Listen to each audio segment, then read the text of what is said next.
Greetings, ladies and gentlemen of who are the owners of the social media that we use, like YouTube, Facebook, X, which used to be Twitter, and all the other media that we use. This is Professor Yalengi coming to you from New York City. Again, today we come to do one of the shows that we do for the Congolese, even though we don't do them regularly, but once in a while we come to do a show for the Congolese, as you know, because of the struggle that the Congolese are going through, especially going through a Holocaust. As I introduce you to the book by a geopolitical specialist expert by the name of Charles Onana, who has written a book in French titled Holocauste au Congo et l'omerta de la communauté internationale, meaning Holocaust in Congo. Anyway, I did share that book with you to tell you that those of you who read French can read that. But today, if you still want to review or to know what is going on in the Congo, I did show you, name the book for you, which is In Praise of Blood by Judy Rever in Canada. Okay, she wrote the book, so I will recommend that you read that. Anyway, so you know what we've been doing. I appreciate that you will read the book and then maybe join us in trying to stand up for the Congolese people as we are doing these days for what is happening in the Middle East, in Ukraine. We're defending the people who are being attacked. So please, let's do that for the Congolese people. Thank you very much. Now I'm going to speak to the Congolese people in Lingala. Mbote batata ba mama bandeko bana mama Congo Zaire, wabino professeur Yalengi ye lisusu mokolo mwa lelo, mokolo na eyenga, po ete tosala émission pona kolobela muke makambo mboka na biso. Lelo, tokolobela un peu makambo oyo etali esprit, oyo etali spiritualité. Par exemple, kozala honnête. Ezali te eza na eloko komona ke eza honnête. Honnête ezali, kozala honnête ezali spirituel. Kozala sincère ezali eloko ezali spirituel. Kozala na reconnaissance ya koyeba, ko apprécier moninga ndeko na yo ezali spirituel. Liboso tokota na émission na biso na oyo to préparer pour na bino lelo, na ko rappeler bino kaka principe to salela ko tuluba ke Congolais to Congolaise, Zaïrois to Zaïroise, oyo alingi tata na ye, alingi mama na ye, alingi bandeko na ye, alingi tribu na ye, alingi langue na ye, alingi eloko nyonso na oyo ya ye koleka mama Congo Zaïre, ozali ko mérite mama Congo Zaïre te, longwa na nzela. Kanga monoko, tika pa ba ko bundela mama Congo Zaïre, ba bundela Congo parce que lelo oyo priorité na biso nyonso ezali mboka ya Congo to récupérer yango na maboka ba Rwandais tuti mokolo mwa lelo. Atako bapaya bayebi te, atako bapaya bayebi baza ko ignorer, atako bapaya bayebi baza ko travailler contre biso. Les Congolais na Congolaises to Zaïrois na Zaïroises nyonso lelo yo eloko liboso to kotia ezali mama Congo Zaïre. Principe to salela kayango wana. Ngai wabino professeur Yalengi nazoya partir ya New York City. Ndenge nasaka mikolo nyonso na yebisaka bino kana yaka liboso na bino na kombo ya Yesu Masia. Oyo azali nzambe nanga, oyo azali Seigneur pe sauveur nanga, oyo a protéger kanga, akambaka ngai, apesaka ngai oyo ekoki mayele pe ndinga oyo naza kolobela bino. Nakitsa oyo ekran muke.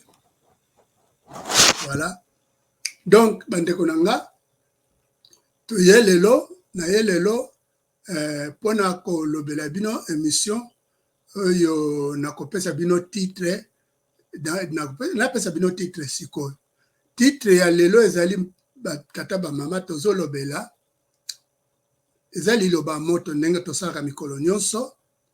Titre ya lelo ezali oyo: bandeko bana mama Congo Zaïre, totika ba sentiment, tosalela sagesse divine. Totika ba sentiment, tosalela sagesse divine. Parce que soki toza na sagesse, ne tokoyeba eloko ni toza kosala. Soki toza na sagesse, tokoyeba pourquoi biso bana Congo Zaïre lelo oyo esika nini tokomi, esika nini mboka ekomi, pona nini ekomi esika oyo, tosala nini po tolonga wana. Alors, pona kobanda émission, lelo na préparé na kotela bino nzembo ya ndeko na biso Bob Elvis, oyo eza na titre ya ma prière. Donc bandeko tolanda. Talent caché, caché, caché. Musique, musique, musique. On a un sérieux problème. On a trop d'immaturité dans ce pays. Policiers immatures, politiciens immatures, responsables des enseignants immatures, les profs des universités immatures, les pasteurs immatures, les membres immatures. Nzambe na eli boso na yo. Na eko senga pardon pona Congo. Opesa biso mboka kitoko. Otondisela biso bomengo. Moleto lingana, to se soutenir, poto tonga mboka. Jalousie comme nature na biso. Ennemi à Congolais comme Congolais. Nzambe limbisa biso. Poto koma mboka ya idolâtrie. Mboka ya jalelo. Mboka ya flatterie. Bapapa ba adora Mobutu. Bafukamela Kabila. Lelo bazoyemba fachi beton. Nzambe limbisa biso. Tokoma ba fanatika ba pasteur. Tokoma ba fanatika ba religion. Tokoma ba fanatika ba musicien. Tokoma tina ba autorité morale. Nzambe limbisa biso. Nzambe limbisa Congo. Tozo sambela mais rien n'échange. Est-ce qu'on peut si biso mu Congo? Guerre à Est ezosilate. Bakonzi bazokokate.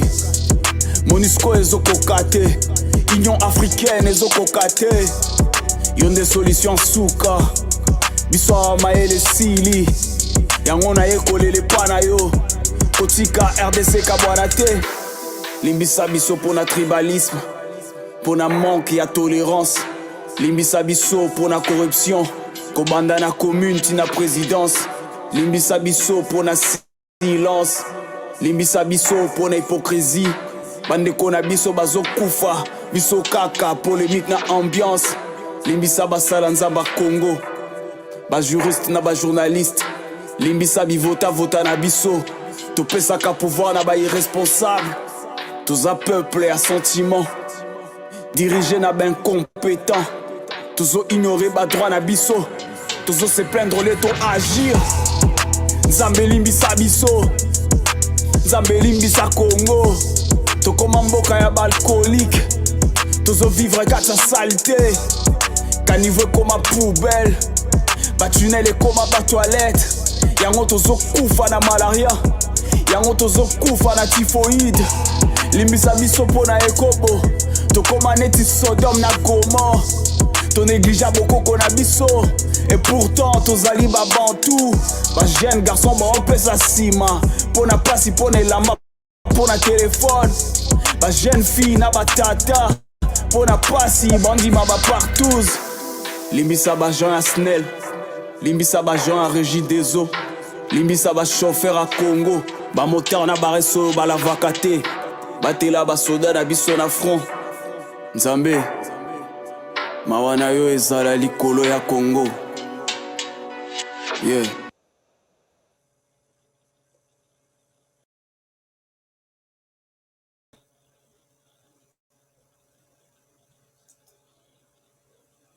Malamu batata ba mama ndeko bolandi maloba ya prière ya Bob Elvis, mama Rita Mayo, matondo mingi bandeko bokota to solola. Alors Avana banda na kotanga quelques kombo ya bandeko oyo bakomelaki biso na chaîne na biso ya YouTube. Liboso Mama Francisca Mafuta Mutuku, Mama Bernie Iron, Mama Pauline Fadio, Ndeko Lok, Ndeko Ngekinde Douazma. Alors, pona bango, Mama Pauline Fadio apesa ngenga kombo ya panafricaniste moko ya TV, ya journaliste en chef, na kombo Steve Jocelyn Ngos. Mais mama na websa yo opesi ngai te aza na station nini to na mboka nini po ete nakoka kokontakte ye. Donc soki oza na bainformation wana bongo komela ngai na kosepela mingi. Bon, ndeko Lok asalaki commentaire alobi ke il faut to continuer koyekosa ba Congolais tina ya ubwenge po bayebi yango te na mojindo po ete ba comprendre makambo ezoleka na mboka Congo. Bon, likambo te tokokontinue kosala yango ndenge tosalaka ndeko Lok mpona kote ya bango. Bon, toyebisa bango nalobaka ntango nyonso ke soki olingi kozwa badetail oyo barwandais bango moko bakoma mpona koexplike ubwenge, somba livre na biso oyo ya livre rouge na biso oyo tobengaka libanga ya David. Somba yango okomona kuna na kati badocument oyo barwandais tuti bango moko bakoma mpona koexplike ubwenge. Soki otangi yango oetudie yango okocomprendre. Voilà. Bato bayebi te, donc boluka livre na biso eza na internet, eza na Amazon, titre na eza livre rouge, eza rouge. Totiango na couleur ya rouge, ndenge na lateke kote ya rouge mpona commémorer makila ya bandeko na biso oyo etanga na Congo oyo ya plus de 15 millions bakufi na Congo. Alors titre ya livre wana ezali Joseph Kabila entre guillemets, usurpateur d'identité, imposteur et cheval de Troie rwandais au Congo. Soko bobeti kombo na ngai bokomona pe livre wana ekobima na Amazon. Donc bokomona ba livre na ngai nyonso. Matondo mingi ndeko Lok bo tolingi tokota na émission na biso. Émission na biso lelo bandeko titre nango ezali bandeko totika ba sentiment tosalela sagesse divine ndenge tolobaki. Tolingi tolobela nini? Tolingi tolobela likambo ya leadership na mboka na biso. Tolingi tolobela likambo ya situation ezoleka na mboka na biso. Bon, nakozwa nabengi yango sagesse divine parce que naza kozwa maloba na kosala ya maloba oyo ezali na mokanda ya Nzambe oyo biso ba chrétien toyebi ke ezali mokanda ya Nzambe, ezali Bible. Bon, na Bible wana biso ngai nasambelaka Jésus Christ na ndima ke Jésus Christ azali mwana ya Nzambe, azali pe Nzambe, aza na pouvoir oyo pouvoir eza kosala ti lelo dongo aza vivant, akufa alamuka, avandi na nkembo. Maloba na ye oyo atikaki pe maloba oyo ye ateyaki apesaki à travers basaleli na ye baprophète baoyo bakoma baapôtre tout ça yango nde tosalelaka. Alors mpona yango nalingi natangela bino likambo moko elekaki ntango Jésus Christ azalaki awa na baapôtre na ye. Bon, entre parenthèses nayebisaka bino ntango nyonso ke Jésus Christ azalaki ndeko na biso, sate azalaki mutu muindu. Bapreuve eza nango ebele na kati ya Bible du point de vue ya histoire, du point de vue ya science, du point de vue ya maloba ya ye moko Jésus, toyebi ke azalaki mutu muindu. Même ba romain, c'est-à-dire c'est l'ère tango ya empire romain. Ba romain oyo bazalaki kokonza Palestine na tango wana tina ba parti ya Afrique lokola ba Egypte likolo kuna ba Maroc tout ça ba romain bango ba monaka Jésus parce que ezalaki un romain Ponce Pilate mutu asignaka ba boma Jésus Christ. Donc bango bayebaka monaka Jésus Christ. La romain babandaki ko koma histoire ya Jésus Christ. Soki boyokaka bato batangaka boyokaka balobaka Black Madonna and Child, c'est-à-dire la Madonna noire et son fils, c'est-à-dire bikeko oyo na ba photo oyo ba koma bikeko basala ya Jésus Christ na mama na ye Madonna, donc mama ya Yesu na Yesu ezali partout kobana na Europe bamboka ebele kobana na Italie, kokeneti ba Russie kuna ba Allemagne ba Suisse partout na ba France kuna bikeko eza sacré ya Jésus Christ na mama na ye ezali ya mutu mwindo oyo bayebite to comprendre. Donc voilà mbote mama Marthe Bengi. Alors nalingi naloba nini? Nalingi natangela bino muke na mokanda ya Marc chapitre 9 na otangela bino 3 versets 38 39 tina 40. Jean, donc apôtre Jean lui dit à Jésus-Christ, Maître, nous avons vu quelqu'un qui chassait les démons en ton nom. Nous lui avons dit de ne plus le faire parce qu'il ne nous suit pas. Tomoni mutaro chasser ba démon na kombo na yo biso tolobi ne kosala ngo lisusu te parce que yo zotambola na biso tenzela moko.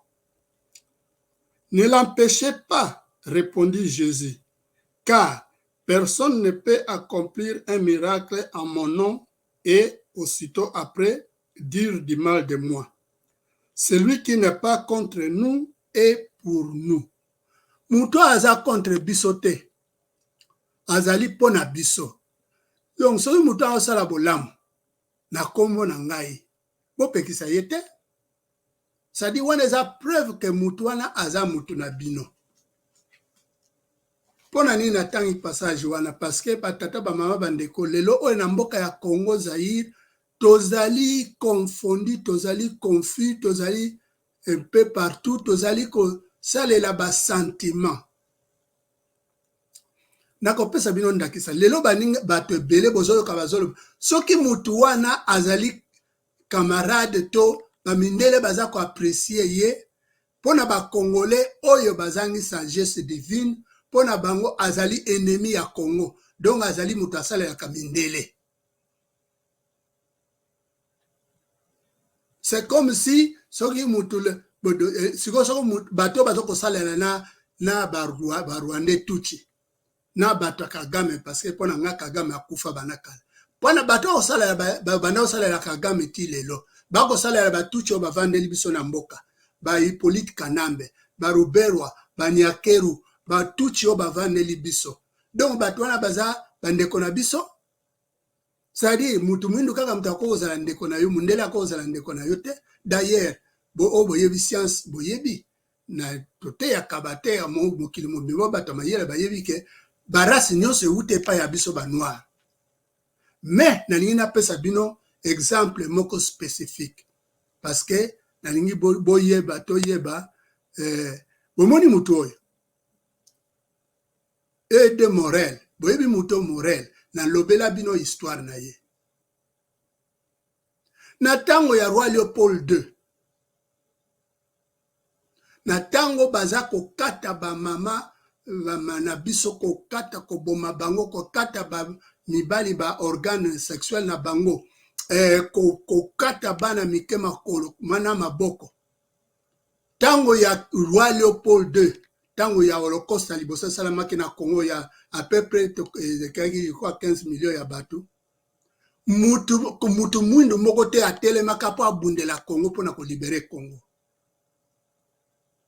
Mutu mwindu moko te atelemaka abundela Congo. Mutu mwindu kaka moko na ebisa bino George Washington Williams autaka na Amerike awa ndeko na biso mutu mwindu akendeke kuna asali investigation 6 mois ye mutu alibosa bimisaka terme boyoka balobaka crime contre l'humanité. nde ntango alobi amoni bacrime akomi alobi Léopold II il faut bamema ye na la Hague bamema ye bakende kosambisa ye parce que acommettre crime contre l'humanité. Me ndeko na biso wana ntango asisi ya bankete akomi mikanda ntango aza kozonga batindi bato bake babomi akufelaka na Londres kuna azongaka na États-Unis te. Mais après ye mutu oyo abundelaka Congo po ete Congo Léopold II atika koboma bakongolais alongwa na misala wana mutu wana ye oyo kombo na ye Morel azalaki un anglais français anglais. Morel azalaki tata na ye français mama na ye anglaise. Comme ayebaki français na anglais azwaki musala pona kosala epai ya Léopold II na port kuna comme komi. Aza komona bamaswa ntango ezokende na Congo baza kotiaka manduki na masasi na bachaine ya kokanga bato na kingo. Me ntango biloko bamaswa ezoya na bamarchandise bakauchu oyo ezalaka diamant na lere wana ezalaka valeur lokola diamant ezalaki valeur lokola coltan lelo. Abi biloko yango oyo tozosomba ngo na nini parce que tozotindaka masasi na minduki na bachaine me biloko eza koya ezoya ndenge abandi kotuna bandi osala enquête ti makambo ekomi epai ya Léopold II. Léopold II abengisi abi petit yo oza mwana moke makambo ya banegre na Afrique etali yo na wapi yo olingi na commission superviseur olingi nini ya alobi te naza nanga bien me ya atiki te a continuer kosala banquête finalement Léopold II ayebisi abi petit soko nga naza roi yo oza un petit commune soko sakani na ngai donc vi na yo ekosuka. Morel azaki soki na ba 25 ans a démissionné musala na ye oyo abandaki kosala mpona kosupporter mwasi na ye na mwana mpona kosupporter mama na ye a démissionné na musala wana na Bruxelles azongi na Londres pa abandaki kovanda amipesi ya 100% mpona kobundela mboka ya Congo bakongolais azaki na intérêt moko te na Afrique ayebaki Congo akoma na Congo te asala investissement moko te pona motema ya malamu oyo ezali amonaki ke baza koboma bato baza ba être humain bandeko na ngai mundele nyonso azali contre bato mwindu te mindele nyonso baza contre bakongolais te yango wana toza koloba ke batata bamama bandeko totika basentiment tolanda oyo eza honnêteté tozala honnête mpona nini parce que lelo oyo eloko mpenza nayeli mpona kolobela likambo oyo ya sagesse divine parce que boyebi ngai nakondanaka biloko nyonso eza ya mabe na mboka na biso baennemi ya Congo nakondanaka bango me batata bamama bandeko quel que soit basentiment na bino quel que soit baobjectif toza na yango quel que soit likambo nini tolingi tosala na mboka lelo oyo namonaka bakongolais ebele mutu mosusu bakoyina ye kaka mpo akomi na position ya monene akomi na esika monene aza koloba Honoré Ngwanda ebele babandaki kokritike ye ebele babandaki kokritike ye kofinga ye parce que atravaillaka na Mobutu malgré que asali abundeli mboka oyo mutu moko te abundela lokola ye lelo oyo na mboka na biso donc bato baza kuna bapoliticien baza kuna moko eza na bato oyo bakoti na makambo ya kimoyibi te ya koyiba mbongo te ya koteka mboka te mais bato mosusu bakokritike bango na lelo oyo nalingi nalobela surtout likambo ya ndeko na biso Dr Denis Mukwege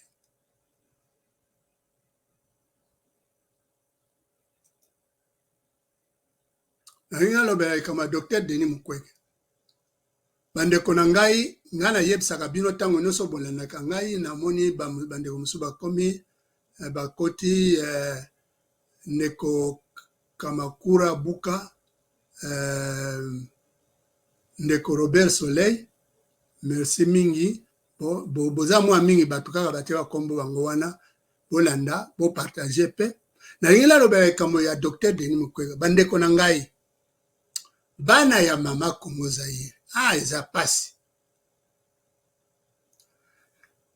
mboka na biso quand même toyeba ko reconnaître soki moto asali bolamu lobi awa nakozonga awa na lobi awa boyokaki ti lelo bamosusu bazoloba ke Martin Fayulu azali sénégalais bandeko bana mama Congo Zaire oza na preuve te oza na kaka sentiment soki nini vraiment eza mawa tro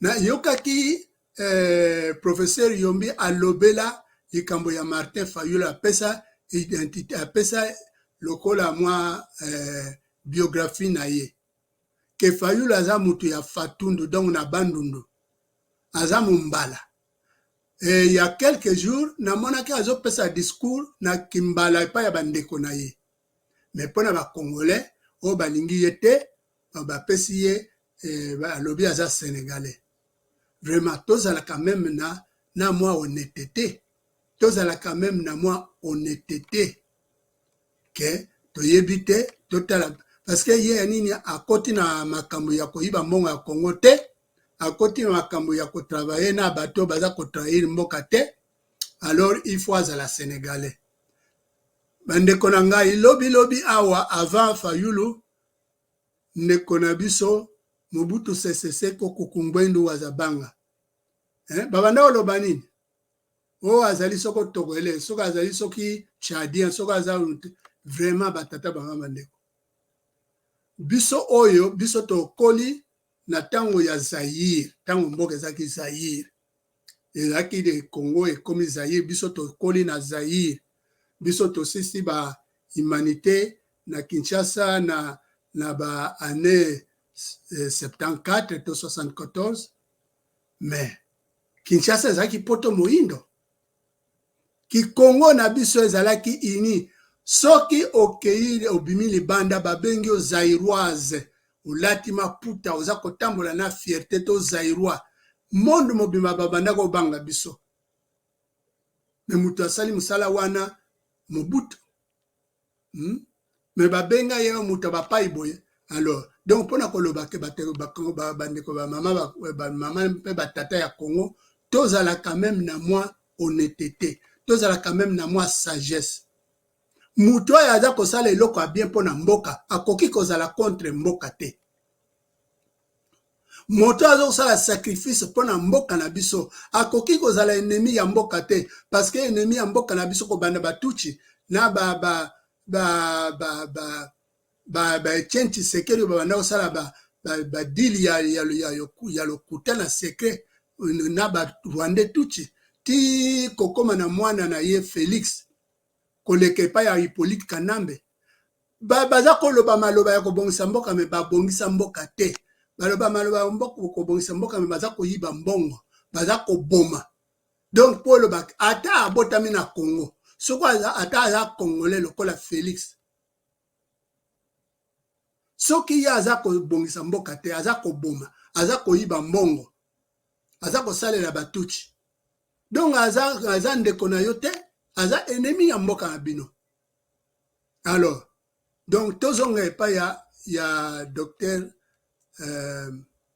Denis Mukwege bandeko boyoka ngai nalobaka ntango nyonso ke na moya lelo parce que Congo ezali occupé élection ekoki kozala solution te mpona nini parce que barwandais tuchi baza toujours kocontrôle mboka Hippolyte Kanambe aza wana Nyakeru aza wana baruberwa na banyarugabo batondi wana bagisaro batondi wana donc este na biso Kivu Nord Kivu na Sud Kivu ekoma ya bango batuchi bazo contrôler bana na biso baza kobunda bakolumeka kobunda pour se défendre meti lelo batuchi bazo contrôler. Donc soki bosali élection bato baza ko contrôler mboka bango bato ba contrôler élection, c'est-à-dire ba Rwandais tuchi lelo yo Félix asalelaka ba Rwandais tuchi bo maloba ya lobaka. Je vous avais dit que ezali ubwenge. Ce que Félix dit bato ba lobane ya lobango ezali ba Rwandais tuchi. L'émission les gars na lakisa bino exemple ba Rwandais tuchi gisaro bazolo bakeno na Rwanda makamba Rwanda etali biso te biso na Congo tozana ba leader na biso balobela makamba Congo. Lui en tant que tuchi il est au Congo a comme si go pona kokotsa bino na zizani kokotsa bino na bwanga zolo ba que non Rwanda tika biso na Congo to bongisa bakamba na biso parce que c'est le tuchi qui contrôle le Congo maintenant. Donc ouengana Félix Sango azo condamner Rwanda aza koloba makambo contre Kagame contre Rwanda. Ezali maloba bazo pasa ye batuchi bazo pesa ye loba na bwenge pour endormir les Congolais. Pour endormir les Congolais batata ba mamene. Parce que maloba wana eza ne fait mogote. Baza ko boma ba Congolais na Est Félix boyoka alobela kango. Alobela kango te. Félix ba boma bandeko na ye soki 100 en espace de 6 mois. Boyoka Félix asalata matang. Non parce que pona ye ba pesa ebe ki mokonzi wana lokona étiquette yiba mbongo na yo tia bandeko na yo bisoko olingi me makambo ya Congo kokota te. Félix akota kango te. Donc eza ubwenge. Maintenant botala Dr Denis Mukwege bato ebele bazoloba o aza Congolais te aza Burundais boye na boye aza mutamindele batata mama ndeko pona nini biso ba Congolais tamusu tolinga ko apprécier te ndeko oyo asali makambo minene po mokili mobima ba reconnaître sacrifice na ye musala na ye malgré que nandimaka élection te mais nakoki kotika te quand même que Congolais to Congolais to Zairois nyonso a dénigré Denis Mukwege. Pourquoi? Parce que ba action na ye parle musala asali ezali kolobela ye. Musala ye asali ezali kolobela ye. Azali a bomi ba Congolais te. Ayibi ba Congolais mbongo te. Abimi akimi Congo te ke akende libanda ya Congo akende ko pema kuna après azo koluka koma mokonzi. Denis Mukwege avandi na Congo. Asaleli Congo pendant 40 ans. Lelo oyo Karega soki oya azaki ambassadeur ya Rwanda oya bomaka batu wana. Bango tu betidiaki na Congo. Est-ce que bakomi ba Congolais? Denis Mukwege akenda atangaka université atangaka na Burundi après akei poto kotanga donc parce que atangaka na Burundi akomi Burundais mais quand même bandeko na ngai motema na ye eza wapi asalaka na Congo asala azaki ko réparer baboloba ko réparer basi parce que ndenge ba tuchi baza kosala basi kokata bango ba machette na ba appareil génitaux na bango ko beta bango masasi na se ya makolo na bango ye alobi ke ye akosala musala wana pona ko réparer bandeko na ye ba congolaise ba mega ko boma ye mbala liboso ba beta ki banga ba beta masasi garde corps na ye agange abikeba tangu ya gumba me aboma na sima voiture ba beti mutu wana masasi akufi Mukwege excusez-moi Mukwege kimaka Congo abimisi mwasi na bana bakimi metango abimi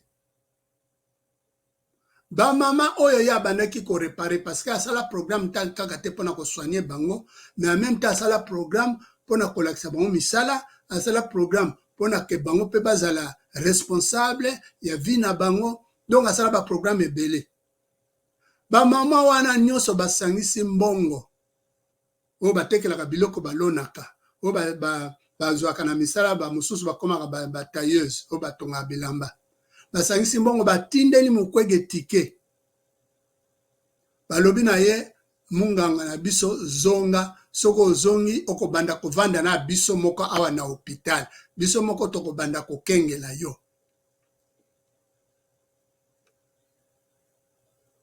Mukwege akoye kokanga motema te atiki famille libanda ye akamati mpepo azongi kuna. Tango azongi kuna parce que batuti babanda koluka baboma ye bameke koboma ye liboso yango wana mikonzi ya libanda bapesaka basolda ya MONUSCO mpo bakengelaka Mukwege na hôpital Panzi esika avandaka. Bon, mais alors soki baza koprotege ndeko na bino aza kosala mosala mpona kobongisa bandeko na bino mpona koguérir bandeko na bino eza mabe. Mosala ye aza kosala na Congo aza kosala yango na France te aza kosala yango na Amérique te aza kosala yango epai mosusu azalaki na Congo malgré bamenace ya mort azali korepare kotraite bandeko na ye. Mokili mobimba erekonetre yango mokili mobimba erekonetre yango babandi kopesa ye baprix babato mosusu balobi yo pourquoi atelemaki esika moko na Clinton pourquoi atelemaki esika moko na mais azalaki ya aza monganga na Afrique babengisi ye bapesa ye prix d'ailleurs na lere wana na lere Clinton bapesaki ye prix bato boni bayebaki Clinton bazalaki na makambo ya mboka na biso. Hillary Clinton akendeki te na Kinshasa alobaki na campus ya Kinshasa biso bato toatakaka ye ntango ye alobaka na bacongolaise ke bon soki bobosani histoire na bino nde tokosalisa bino nous l'avons attaqué. Mais Mukwege azaki munganga aza kotraite bato babengisi ye mpona prix bapesa prix et les Clinton ne le supportent pas. Les Clinton baza bato la seule personne oyo bareconnaître ye te. Mokili mobimba ti kuna ye kozwa prix Nobel de la paix elingi koloba nini aza traître quand même bandeko na ngai aza kosala bamindele na esika nini ntango bazoyiba bacoltan kuna Mukwege aza kuna aza koyiba coltan aza kopesa bamindele coltan. Mukwege travaille pour le peuple congolais. Donc c'est pour vous dire que bandeko na ngai to reconnaître quand même mayele pe monene ya bandeko na biso oyo bazali kotravailler mpona mboka na biso. Quel que soit vos sentiments biso oyo tolingaka baélection te tolobaka baélection ekolibere mboka te mais soki ndeko na biso oyo Denis Mukwege abimi alobi ya alingi ameka malgré que eza moto ya baélection te mais akoki kotika te ke to badenigre ye parce que akomi ayebani parce que akomi moto ya lokumu parce que azwi prix Nobel de la paix tosepela na yango tokumisa ye soki ezalaka ke aza kotravaille contre biso tokoki kobenga ye mopaya mais lelo ngai na kobenga mopaya Félix aza lokwa mopaya parce que abongisi mboka te aza koboma mboka aza kotravaille na batuchi donc aza mopaya mpona ngai ndenge selon ndenge Jésus alobi soki moto wana aza mpona biso akoki kozala contre biso te mais soki moto wana aza contre biso donc aza ya biso te. Vous comprenez? Mukwege aza kotravaille mpona biso mpona mboka donc aza ya biso. Fayulu aboyi corruption aboyi kozala mbongo ya batuchi aboyi kotravaille kotrahir mboka donc aza ya biso. Mobutu abongisaka Congo ya komaka Zaïre donc Mobutu azalaki ya biso to comprendre sagesse wana. Alors pona nakende na kosisa na kotela bino mwa video moko oyo ezali kolobela Dr Denis Mukwege tolanda. Sur la personne du docteur Denis Mukwege, un homme respectable et respecté partout dans le monde. Chers internautes, Bonjour. Aujourd'hui, j'ai l'honneur et le privilège de vous présenter un homme qui a consacré sa vie à servir les plus vulnérables, à défendre les droits humains et à promouvoir la paix. Un homme qui a soigné des milliers de femmes victimes de violences sexuelles, qui a dénoncé les atrocités commises dans son pays et qui a reçu le prix Nobel de la paix pour son engagement. Un homme qui a une vision, un projet et une ambition pour la République démocratique du Congo. Cet homme, c'est le docteur Denis Mukwege. Le docteur Mukwege est né le 1er mars 1955 à Bukavu, dans la province du Sud Kivu. Il est le fils d'un pasteur pentecôtiste et d'une infirmière. Il a fait ses études de médecine à Bujumbura, au Burundi, puis s'est spécialisé en gynécologie obstétrique à Angers, en France. Il a obtenu son doctorat en sciences médicales à l'Université libre de Bruxelles, en Belgique. De retour en RDC, il a exercé comme médecin directeur de l'hôpital général de référence de l'Emera, puis de l'hôpital général de référence de Panzi, qu'il a fondé en 1999. Cet hôpital est devenu un centre de référence pour la prise en charge des femmes souffrant de fistules obstétricales et de traumatismes génitaux causés par les viols commis par les groupes armés qui sévissent dans la région depuis des décennies. Le docteur Mukwege a développé une approche holistique pour aider ces femmes, qui inclut non seulement les soins médicaux, mais aussi le soutien psychologique, juridique et socio-économique. Il a également mis en place des programmes de formation et de sensibilisation pour prévenir les violences sexuelles et promouvoir les droits des femmes. Le docteur Mukwege est également un professeur et un chercheur reconnu. Il enseigne à la faculté de médecine de l'Université évangélique d'Afrique à Bukavu, dont il a été le doyen. Il est également professeur et chargé de cours à la faculté de médecine de l'Université libre de Bruxelles. Il a publié plusieurs articles scientifiques sur la santé maternelle et reproductive, les fistules obstétricales et les violences sexuelles. Le docteur Mukwege est aussi un leader et un militant engagé. Il est le président de la fondation Panzi, qui soutient les activités de l'hôpital du même nom. Il est également le président d'honneur du Fonds pour la santé des femmes, basé en France. Il est membre du conseil d'administration de plusieurs organisations internationales, telles que Women in Parliament, Nobel Women's Initiative ou encore le Fonds global des survivantes. Il est vice-président du comité multisectoriel de la lutte contre la pandémie Covid-19 au Sud Kivu et rapporteur au bureau de l'OMS. Le docteur Mukwege a reçu de nombreuses distinctions pour son travail humanitaire et son plaidoyer en faveur des femmes. Il a été nommé docteur honoris causa par plusieurs universités prestigieuses, telles que Harvard, Yale ou encore Oxford. Il a reçu le prix Sakharov pour la liberté de l'esprit décerné par le Parlement européen en 2014, le prix Olof Palme pour son action en faveur des droits humains et du développement durable en 2016, ou encore le prix Nobel de la paix en 2018, qu'il a partagé avec Nadia Murad, une militante yézidi irakienne.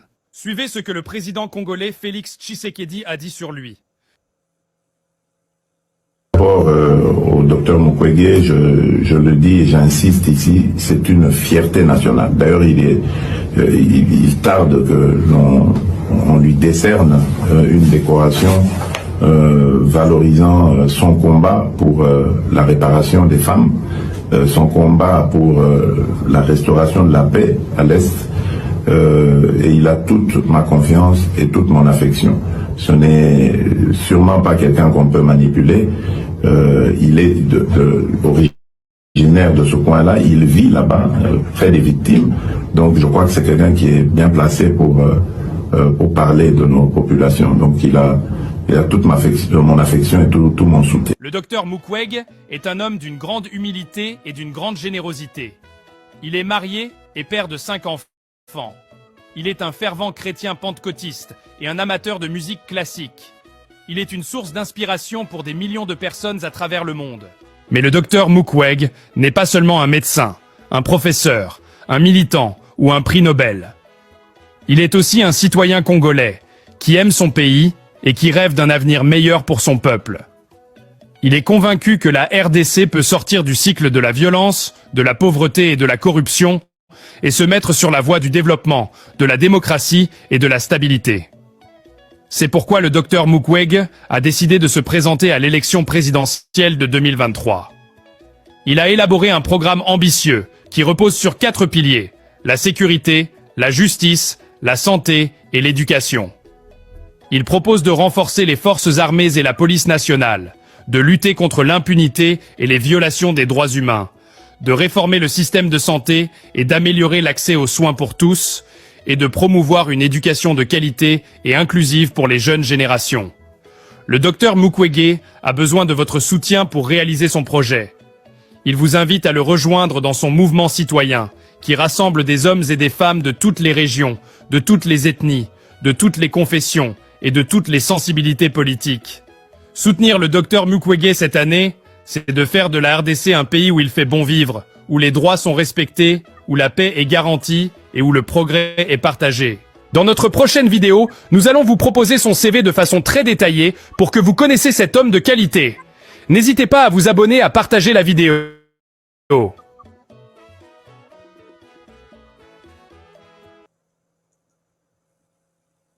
Voilà. Bolandi, moi, vidéo, wana, eza kolobela, Dr. Denis Mukwege.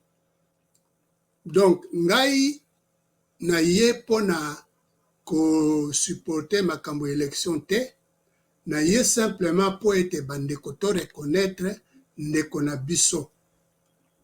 Po kozala camarade, bamindele ko apprécier yo elingi koloba te ko komi traître, ke okomi mopaya.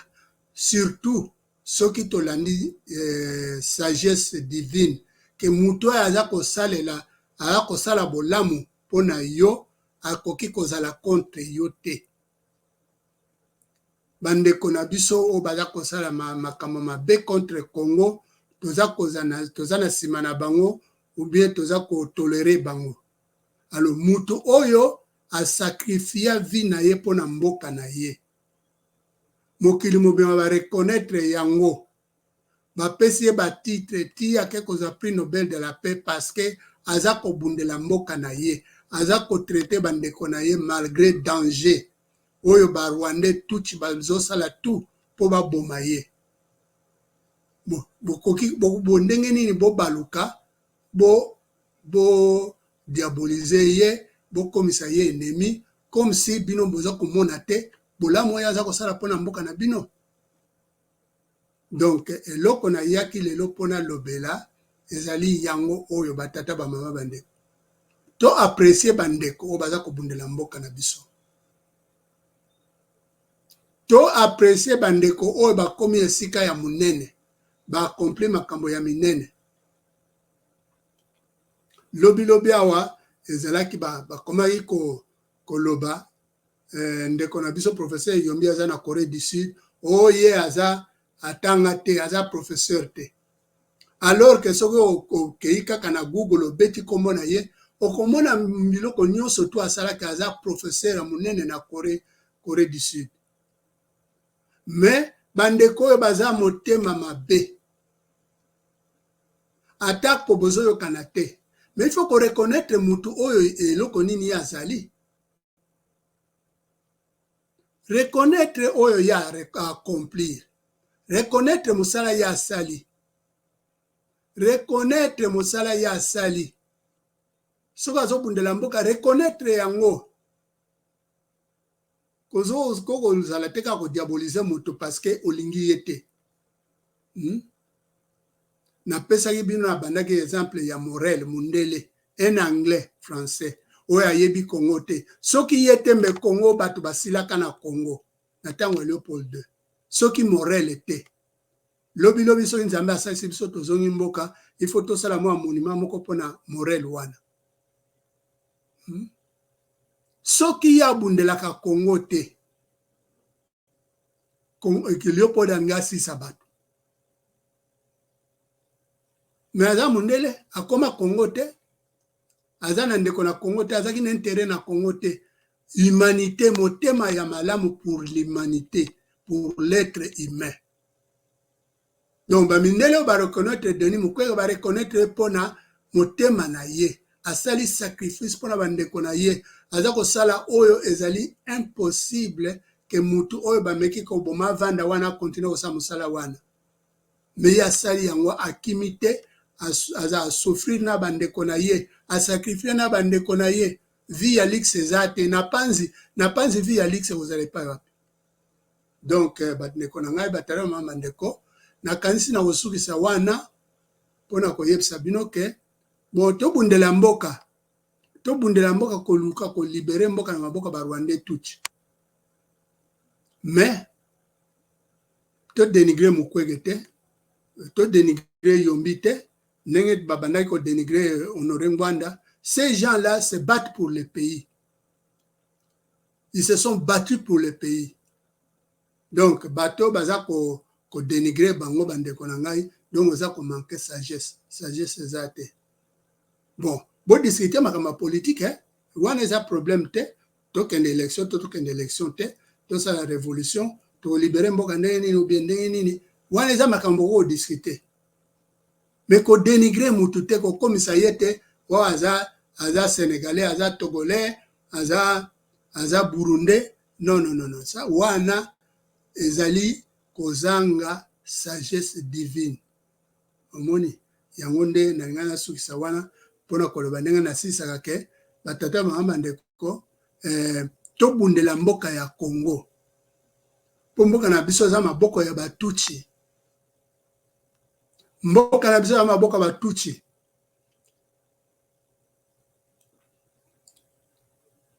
Na yebi kutu te soki élection au salama parce que par Rwandais tuti lelo oyo azo luka ndenge nini basala glissement pona ni parce que Félix nda za mutu na bango non aussi longtemps que Félix aza wana ba Rwandais ba doit contrôler parce que Nyakeru aza Rwandais tuti bureau ya gouvernement ya Congo ezali na epai ya Nyakeru na présidence. Yana moni ba Robert ba Nyarugabo ba oya azalaka ministre ya défense bango tout ba rende tout baza kuna. Bango baza contrôler mboka Congo. Bango baza ko diriger Ubwenge. Baza ko yebisa Félix condamner Rwanda. Allez batu no siko batema condamner Rwanda batu ba supporter pendant que les Tutsi contrôlent le Congo. Nena ipsi bino comme Gisaro asalaki discours au Rwanda atika biso toza ba leader na biso na Congo, mais ce sont des Tutsi qui sont au Congo, qui contrôlent le Congo. Donc voilà pour la cocotte c'est bino na Bwenge boloba que Félix azo sala eloko alors qu'azo sala eloko te. Il est là pour vous endormir. Wana ezali Ubwenge ba Tutsi baza ko préparer yango pa ya Nyakeru baza ko pesa na Félix loba boye pour to la sa ba Congolais pongi ba kansa que tu vas faire quelque chose alors que in abanda koma wana sala eloko te. Asala eloko te. Yana batata mama ndeko to continuer ko bunda, to continuer ko sambela. To continuer ko bunda, to continuer ko sambela. To continuer ko bunda, to continuer ko sambela. Bandeko boye bandenge ko se défendre. Boye bandenge nini ko boma oya yepo aboma yo. Oya yepo aboma yo, yo boma ye liboso. To apprendre ndenge nini kosala autodéfense na bamboka na biso ndenge bandeko na biso na est baza kosala. Donc bandeko na ngai ndeko Makuku Matatu akoti azoko landa merci mingi. Oui namoni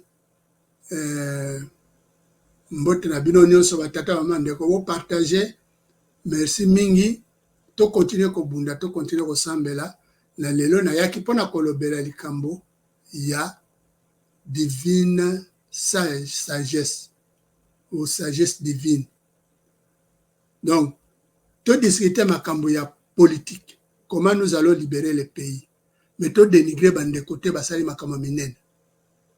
Bandeko ba accomplir, bandeko basali ba sacrifice ne na lobaki liboso comme Honoré Ngwanda, comme on les critiquait, comme on les qui ko diaboliser. Natangi professeur Yombi o atanga te aza professeur te vraiment batata mande oza mamingi o Fayulu azali sénégalais o eza soni parce que mutu nyonso ayebi Fayulu ayebi kaza congolais ndeko na biso Mukwege na mona ekutu professeur Yombi asalaki apesaki lokola biographie na ye bato bayebi Ye moko ami yebi. C'est pour cela qu'il travaille pour le Congo. Il a sacrifié pour le Congo. Bon, ce qui a une élection, ce qui a une élection, ça c'est autre chose. Mais hier, en tant que Moutou, Congolais, Alobiaza Congolais, pour tout le monde dit qu'Aza Congolais, il s'est sacrifié pour le Congo. Aza lokola Katumbi te. Katumbi a comme ce qui député na Zambie. Koko na ye na Zambie, non koné na Zambie a pesa ba discours aloba ka aza mwana na ngai. Donc koko comparer ye na Denis Mukwege te. Donc voilà, et là qu'on a rien loba yangwana, batata mama ndeko bongo bokoma botia ba commentaire na site na biso ya YouTube ou bien bokomeli biso na WhatsApp na biso numéro za wana za ko ezaiwana na se ya profil na ngai na émission na biso okoki komela biso na WhatsApp et puis otiki message so eza mbala liboso otiki message okomi kombo na yo comme ça to contacter yo Yesu ya batelaka nga azala na bino asunga biso abongisa akovanda mboka ya Congo ekokabwana te batata mama ndeko po eza mboka ya bilaka ekokabwana te ti kuna tokolibere mboka wana soki biso tokoki te nzambe na biso na bakoko na biso bakoya bakolibere mboka wana nzambe oyo atindaka Simoki Mbangu na mboka ya Congo aya koteya libération ya Afrique nzambe wana kotika Congo te Congo eza mboka bilaka batala mandeko yango tosambela tobunda mais tovanda te toke tozela ke bon nzambe libere mboka non to continuer kobunda bisika tozali ozana Congo oza pa nyonso ozali okoki kobunda okoki kopartager information okoki kodénoncer batuchi okoki soko moni tuchi papa aza komibimisa Congolais lobane oza Congolais ya wapi soko oyebi place ya azalaka to asalaka ofunda ye ke ya mutu aza Congolais te aza lokuta azali Rwandais omoni etumba esika nyonso tozali nous avons quelque chose à faire bon atiki bino na kombo na Yesu merci mingi bandeko bokotaki bolandi ngai bopartager émission na bandeko na biso nyonso botia pe ba commentaire ou bien na YouTube ou bien na WhatsApp bokomeli biso nde tokorépondre bino na kombo ya Yesu Masiya oyo aza nzambe na biso oyo azali ndenge ale moloto ayembaka aza roi du Congo na kombo na ye Yesu wana nzambe ya bakoko na biso nzambe ya bakoko na biso nzambe ya Simoki Mbangu na kombo na ye bandeko na tiki bino ne tolobaka ingeta tokolonga tolemba te merci mingi